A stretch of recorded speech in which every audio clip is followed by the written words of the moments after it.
तो दोस्तों NABARD grade A का वैकेंसीज और नोटिफिकेशन आ चुका है। ये है ऑफिशियल नोटिफिकेशन, अभी हम देखेंगे। तो पहले हम डेट्स देख लेते हैं। डेट्स जो हैं वो है 27 जुलाई से लेकर 15 अगस्त 2024 तक। ये डेट्स के अंदर आपको अप्लाई करना है 27 जुलाई 2024 से 15 अगस्त 2024।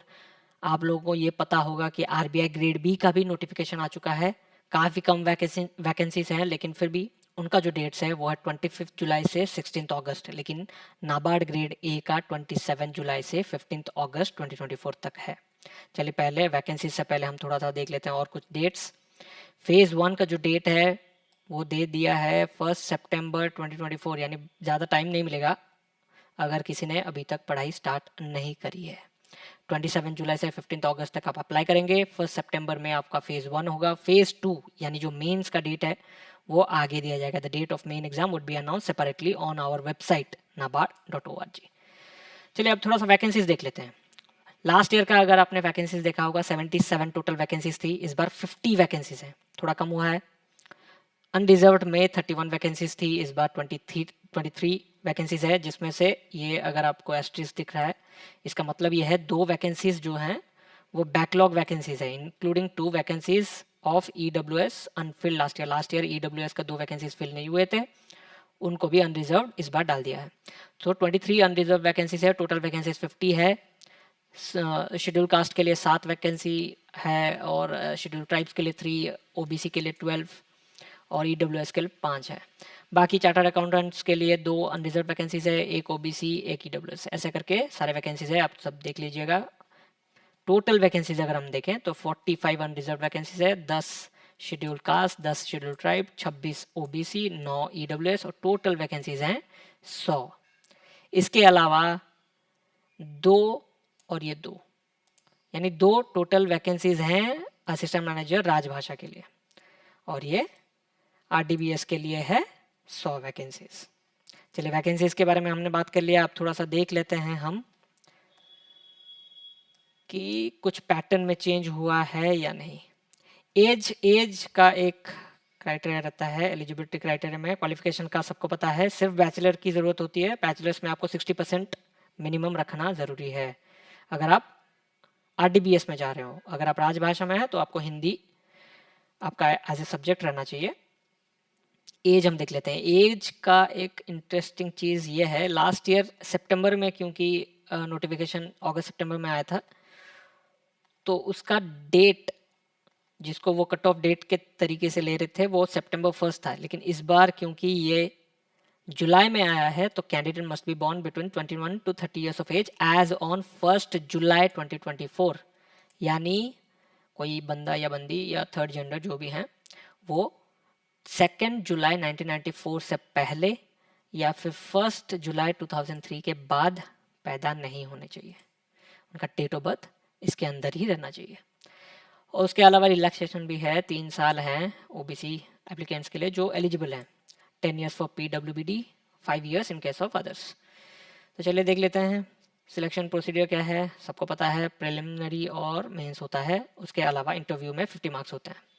फेज़ 1 जो है वो है प्रिलिमिनरी, इसमें 5 सब्जेक्ट्स यानी 5 टॉपिक्स क्वालिफाइंग है। ये 5 जो हैं ये क्वालिफाइंग है, बाकी 3 जो हैं वो मेरिट सेक्शन है, यानी इसी में से सिलेक्शन होंगे मेंस के लिए। ये 100 मार्क्स के एग्जाम होंगे, एक साथ ही होंगे। ये 200 मार्क्स के एग्जाम एक ही साथ होंगे, लेकिन ये जो फर्स्ट 5 है यानी test of reasoning, English language, computer knowledge, quantitative aptitude, decision making, ये 100 मार्क्स होंगे। देखिए 20 मार्क्स, 30 मार्क्स, 20 मार्क्स, यानी 20, 30, 50, 20, 70, 20, 90, 10, 100, ये 100 मार्क्स के एग्जाम जो हैं ये क्वालिफाइंग होते हैं। और ये जो 100 हैं, जनरल अवेयरनेस के 20, इकोसॉक यानी इकोनॉमिक एंड सोशल इश्यूज के 40 और एग्रीकल्चर एंड रूरल डेवलपमेंट के 40, ये जो 100 है इन्हीं में से होते हैं सिलेक्शन मेंस के लिए। अगर हम लास्ट ईयर के कट ऑफ की बात करें कि लास्ट ईयर कितना कट ऑफ गया था, तो हम देख लेते हैं। लास्ट ईयर का कट ऑफ गया था अनरिजर्व्ड के लिए 46, यानी इन 100 में से, इस 100 में से 46 मार्क्स रखे थे last year. Last year 31 unreserved vacancies थी, ठीक है। टोटल वैकेंसीज भी ज़्यादा थी, 77 तकरीबन टोटल वैकेंसीज थी। इस बार थोड़ा कम है, 50 वैकेंसीज है। तो उस हिसाब से देखें तो 46 से थोड़ा ऊपर जाने के चांसेस हैं। चलिए इसके बाद यहाँ पे लिखा भी हुआ है क्वालिफाइंग सेक्शन ये 5 हैं, मेरिट सेक्शन बाकी 3 हैं, और शॉर्ट लिस्टिंग जो होगा वो सिर्फ marks code in merit section only. आगे बढ़ते हैं मेंस, हम देख लेते हैं थोड़ा। मैं सिर्फ आरडीबीएस जर्नलिस्ट की बात करूंगा, बाकी सारे स्पेशलिस्ट के अलग अलग होंगे। उनके पेपर 1 तो सेम ही होगा, लेकिन पेपर 2 स्ट्रीम स्पेसिफिक रहेगा। चलिए हम जनरलिस्ट देख लेते हैं। उसमें जनरल इंग्लिश के 100 मार्क्स होंगे, 3 क्वेश्चन होंगे, 90 मिनट्स मिलेगा। ये सारे डिस्क्रिप्टिव होते हैं। उसके बाद इकोसॉक और एआरआई, ये दोनों मिला के 100 मार्क्स के क्वेश्चन होंगे, जिसमें से 30 क्वेश्चन आएंगे, यानी 2 मार्क के 20 क्वेश्चन, 10 मार्क के 1 मार्क के 10 क्वेश्चन, 30 क्वेश्चन 50 मार्क्स, और इसके लिए मिलेंगे सिर्फ 30 मिनट्स। और ये 50 मार्क्स काफ़ी इंपॉर्टेंट होते हैं क्योंकि ये ऑब्जेक्टिव रहेंगे, यानी इसमें ऑप्शंस मिलेंगे आपको। उसके बाद 50 मार्क्स के डिस्क्रिप्टिव पेपर्स होंगे, जिसमें 6 क्वेश्चन आएंगे, 6 में से आपको 4 अटेम्प्ट करने हैं, 2 15 मार्क करके और 2 10 मार्क करके। इसके लिए मिलेंगे 90 मिनट्स। तो हो गया 120 मिनट्स और ये 90 मिनट्स का एग्जाम। स्पेशलिस्ट पोस्ट के लिए पेपर 1 सेम रहेगा, लेकिन पेपर 2 सेम, यानी उनका अलग से एग्जाम होगा, लेकिन पैटर्न सेम रहेगा। 3 क्वेश्चन रहेंगे, 100 मार्क का एग्जाम होगा, 90 मिनट्स मिलेगा, डिस्क्रिप्टिव होगा। पेपर 2 हर एक स्पेशलिस्ट पोस्ट के लिए अलग से स्ट्रीम स्पेसिफिक पेपर रहेंगे। ठीक है, तो ये था एक ओवरव्यू। फीस तो सबको पता ही होगा, सारे कैंडिडेट्स जनरलिस्ट कैंडिडेट्स के लिए 850 रहेंगे, और जो रिजर्व कैंडिडेट्स हैं उनके लिए 150 रहेगा।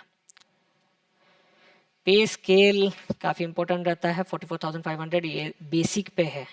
अगर आप एक गेस लगाएंगे, जो उन्होंने खुद ही गेस लगा के दे दिया है, at present initial monthly gross enrolment approximately at 1 lakh.